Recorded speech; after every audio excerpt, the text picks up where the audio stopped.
Welcome to Coach Business, the podcast. I'm your host, Caryn Gillen, and today we have a client story, which here's what's really funny.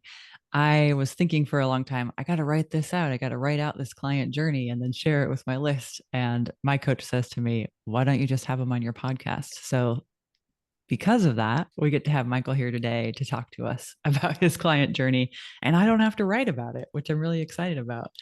So, the reason that I wanted to have Michael here is because I've watched him go through a process, and it's something that I've seen a lot of clients do. And it gives me this thought that, like, a lot of people come here to do what you've done, Michael, which is like come in, kind of have a niche, and then really deepen it or lighten it up. I don't know what the right wording is. So that's what I want to talk to you today about is what happened? What happened when we were working together from the time you started until now?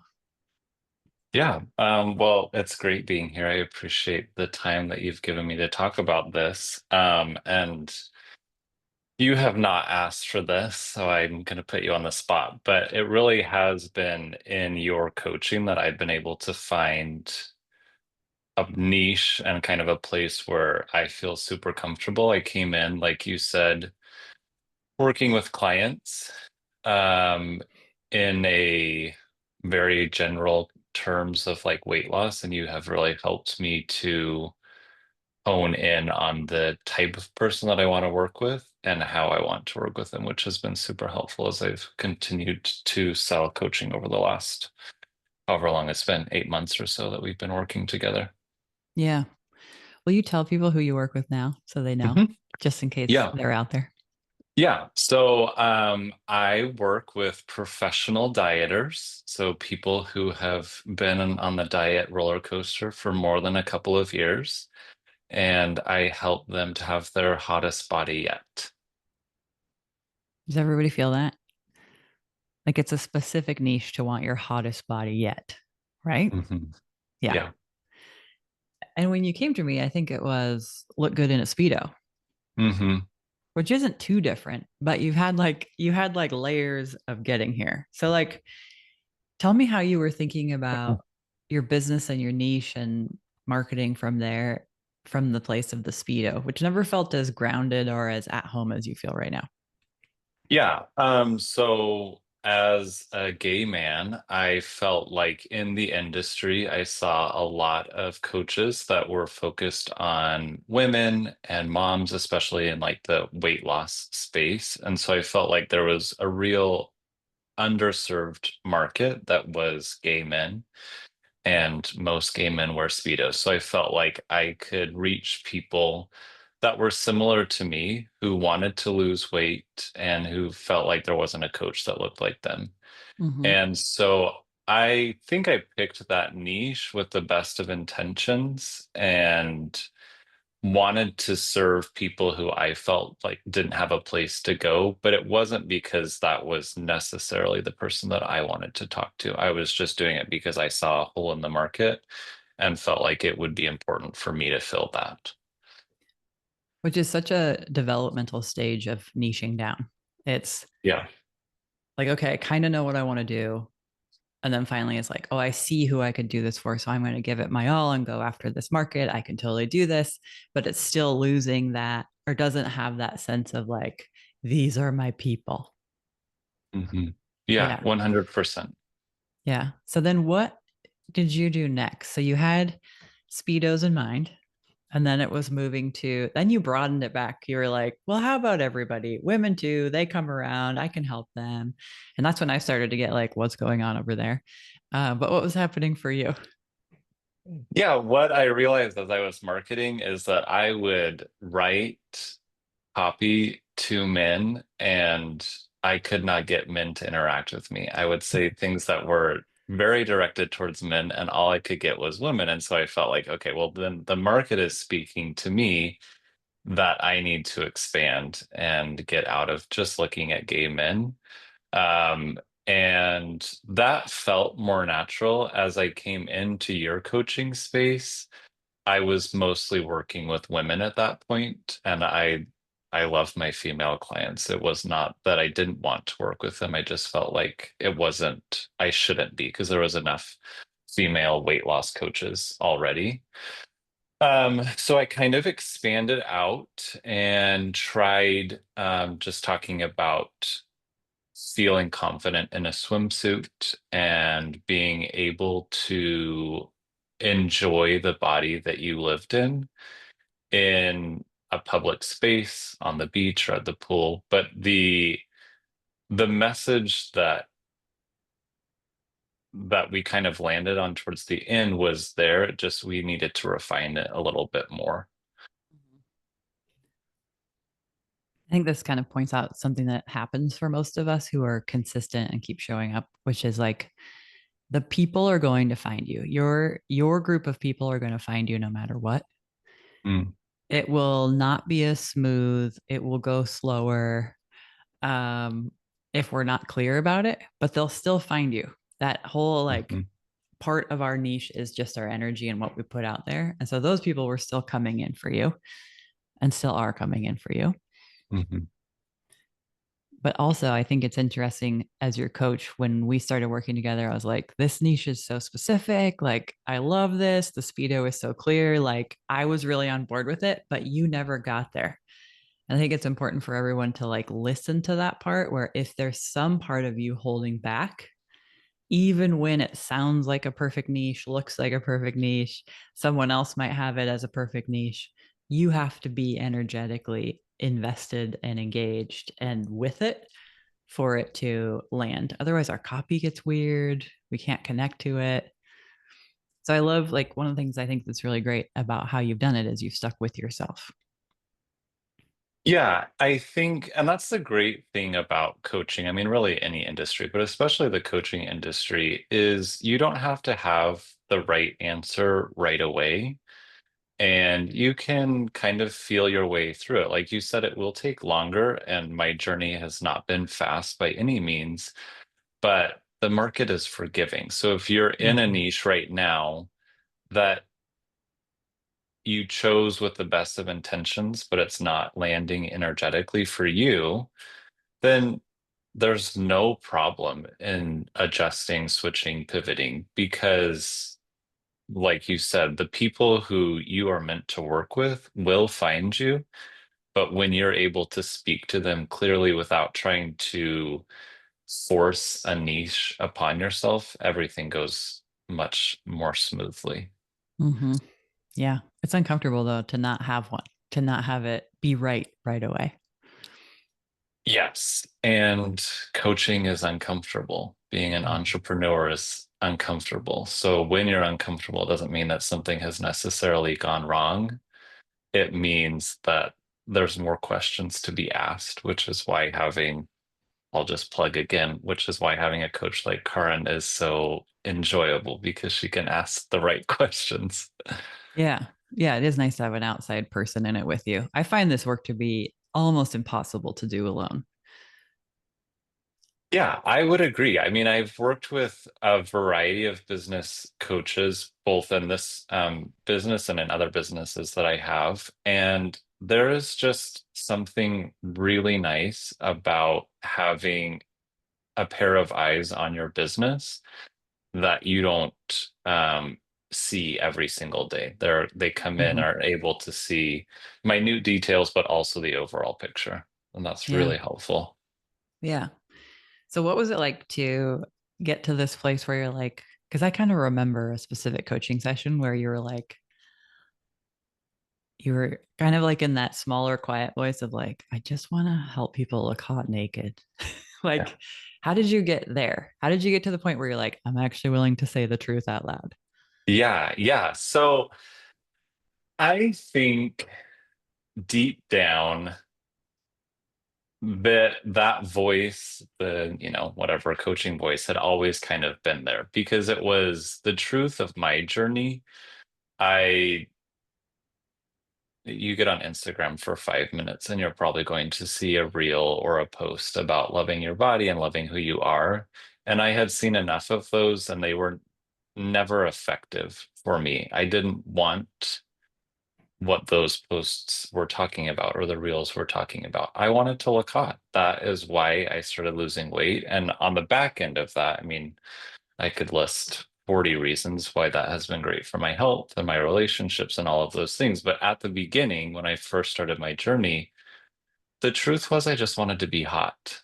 And I think that there are a lot of people in the world who are like me who they want to lose weight or build muscle or develop their body in some way because they just want to feel attractive. They want to look in the mirror and like what they see. And that's important.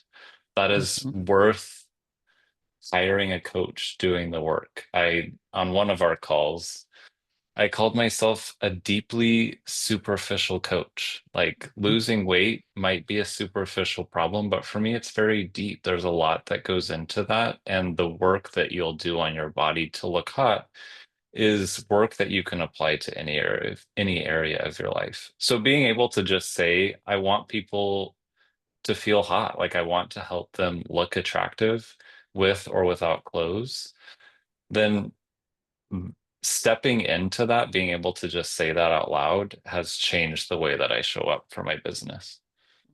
And you have alignment with it. Like, you know that you look hot, right?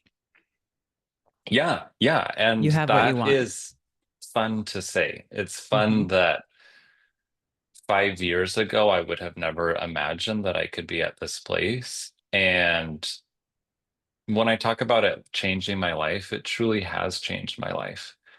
And I want to give people that. It's important that Yeah. people feel that as well.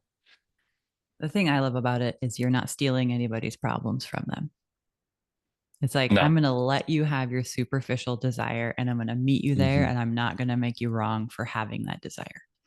Yes, to just say the truth of the situation. That sometimes we just want to change our bodies.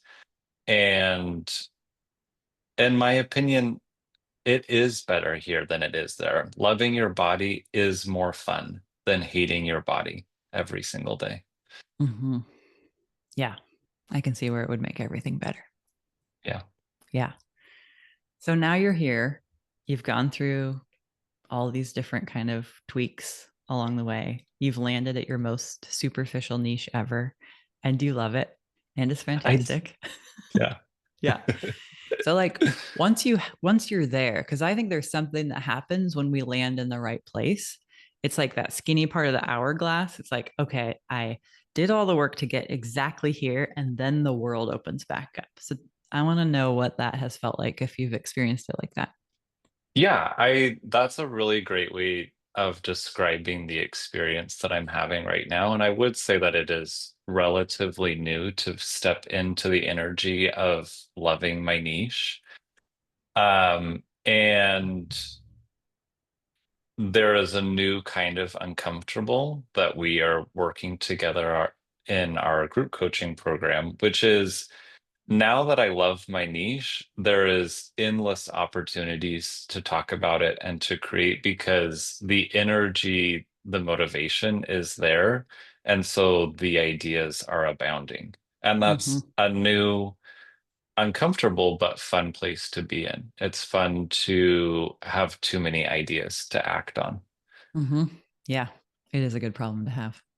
Yeah. And it's a signal that you're in the right spot. So Yeah. like if somebody's listening and they're like, I'm pretty sure I have the right niche, but I don't know how to help these people. I don't know what to put out. I'm not sure what freebie to do. I don't know what I would say on a podcast. You're probably not there yet, Hmm. right? It can sound good, but not feel like you've really landed the plane yet. 100%. Yeah. Do you have any like how do you relate to yourself now that's different? Like I love that you're very willing to say I look hot and my niche is superficial and I love it. Like what else opens up energetically for you because you're just willing to own that stuff? I think there is value in being honest in any part of your life, but especially when you're in a helping industry like coaching, it's important that we are honoring who we are and being honest about who we are. And there is an aspect of the way that I'm able to see myself now that I'm honest, that makes it a lot easier for me to solve obstacles and challenges. Because when I'm being honest about the good things in my life, I can also be honest about the bad things or the things that I need to improve. And when we spend so much time, usually not intentionally, but being dishonest with ourselves about who we are and what we want, we can get into a pattern where we're never telling ourselves the truth. And when we're there, we can't make the changes that are necessary to make. Yeah. And so I'll give you a very recent example. I was just talking to my husband yesterday about how I believe myself to be someone who works out really hard in the gym all the time. And then yesterday we were at the gym together and I noticed how many times I gave up before I needed to. I had more energy and I didn't keep going. And it was a moment of realization that I have just been lying to myself, like truly just lying about who I am, that I'm a hard worker outer. And that's just not the truth. That sometimes I Mm. do give up. And just being able to say that, but also say the good things, that I'm really consistent about working out and that I continue to show up even on the days that I don't want to. Being able to see both the positive and the negative truth is really freeing. It's really nice to be in a space where I can just be honest with myself. Mm-hmm. Yeah, that's a good example. Okay, so for your potential clients who are on their way to their hottest bodies ever, like what's your best truth telling homework for them? The first step is to admit that, or to tell yourself the truth that if you're going to lose weight, you are going to do it because some aspect of you is superficial. And there is some part of you that believes that having a thinner, more toned body will be better in some way. And admitting the truth that that's okay. It's okay that your reason for getting healthier and stronger and thinner are at the very beginning very superficial. And leaning into that 100%, that it's okay to be superficial. It's okay to just want to look better, to be hotter. That's fine. Mm-hmm. Same thing goes for your That's niche. yes. And as soon as you've admitted the truth, then the action will come to you. You'll know what to do next once you've just told yourself, whether it's being hotter or having the niche that fits you perfectly. Mm-hmm. Yeah. Okay, for anybody who's listening and thinking like, "Oh God, I don't think I have the right niche," what do you think is the thing to lean into next? Um, I can only speak to my experience, but I think what was stopping me is that I felt like my coaching needed to be deeper and more significant. And I was embarrassed that I had picked a niche that was not solving the world's problems. So I would say ask yourself if there was the promise that you would never be embarrassed about your niche, you would never be canceled or called out, Judged. Yeah. judged, what would that niche be? And whatever answer comes up, you can tweak it and make it more marketable. But just allow yourself, if there was no fear that you could make the wrong decision, what would the decision be? Mm-hmm. And then go That's the hire a answer. coach. Go hire a coach. Go hire Karin to help you tone it and tweak it so that you can market it. But just be honest with yourself about what you want to do. Yeah, please. Yeah. Yeah, I think because if you don't, there's a lot of time and energy that goes into doing the wrong thing. And then for some folks, then there's the energy of recovering their business from the direction they Hmm. went that wasn't quite right. and Hmm. having to rework everything that they did. Like the faster you can be honest with yourself, I think is the main takeaway for me from you is that's going to get us where we're going so we can waste the least amount of time and have the Yeah. most power. Yeah. And enjoy it because being a coach is not easy. There's a lot of aspects of this job that are not very enjoyable. So if you are not enjoying those aspects and you're also not enjoying your niche, then just go get a 9 to 5 job. Go Yeah. do something where you don't have to do all the hard parts of coaching if you're going to be in a niche that you don't absolutely love. Yeah. Yeah. These are your people. Yeah. Yeah. So for you, what's fulfilling getting to hang out in a room full of potential clients or clients who just want to look hot naked? What does Yeah. that give you as a coach? I think most coaches can relate to the idea that as soon as you've solved the first problem that a client brings to you, the problem of not being hot, the world opens up to all of the ways that you can change their life. And so I see a person who comes to me on a consult call or who reaches out via email and wants to work with me as having a hot body is only the first part of this wonderful world of coaching. What I truly want people to have is a hot lifestyle, and that starts with having a hot body. But I see the opportunity of change as one of the greatest gifts that we have as coaches, Mhm. changing ourselves and changing our clients' lives. I love it. Yes. Okay. Any last notes for people or inquiries you would leave folks with who are really thinking about this and taking it on?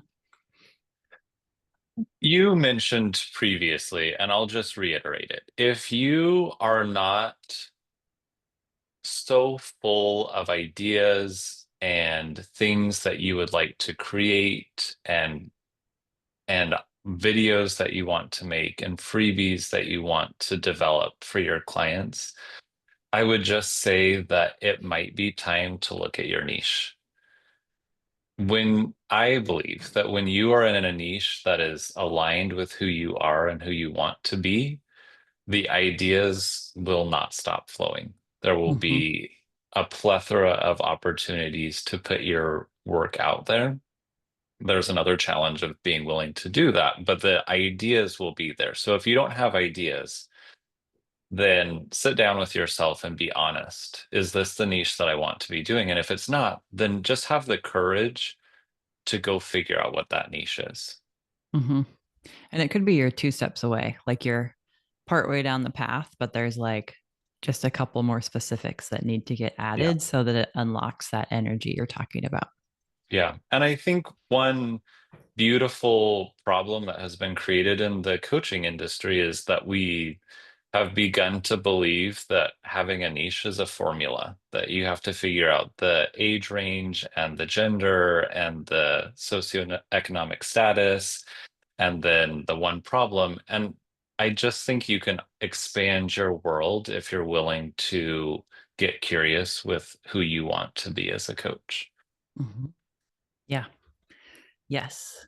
And a lot of that marketing advice that we hear is really directed towards people running ads to very specific courses, Yeah. not Mhm. coaching. Yeah. 100%. Yeah. Okay. I'm really glad you came here and shared all that with us today. Thank you for having me. This has been a pleasure. Yeah. Go have fun helping people look hot. Thank you so much. Have a great day, Karen. It was nice to Thank you. be here with you. Thank you again to Michael for being here and shedding some light on the niche journey because it is a journey. It's not something we do and then it's over. It's something we do and then we question it and we reiterate. And it is really helpful to have help. And what I want to say in addition to that is that figuring out your niche and defining it isn't just something you do at the very beginning of your business. It's actually something that can happen all along the way as you learn more and more about who it is you serve and how you serve them and who you are and who you're here to help. It's okay to have it shift and change and amplify and get stronger uh, as you get stronger. And I run a small group for coaches called the Advisor Circle, where I think of it as the best combination of personal and business coaching in one, because there's a lot of one on one support as well as small group support. Michael's in that group. And what I notice about a lot of people who come in there is they're in a refining space. They've done the first round of trying stuff, or they're a professional and they've been at whatever they've done for a while. And now they're really figuring out, well, how do I really make business work with who I am and what I know about myself now? So if you're interested in any refinement, reach out. I'm here to help. All right. Thanks for being here. Thanks for listening. And if you have anybody who is working on niche stuff in your life, will you please forward this episode to them? I think it could be really helpful. All right. Have a good rest of your day.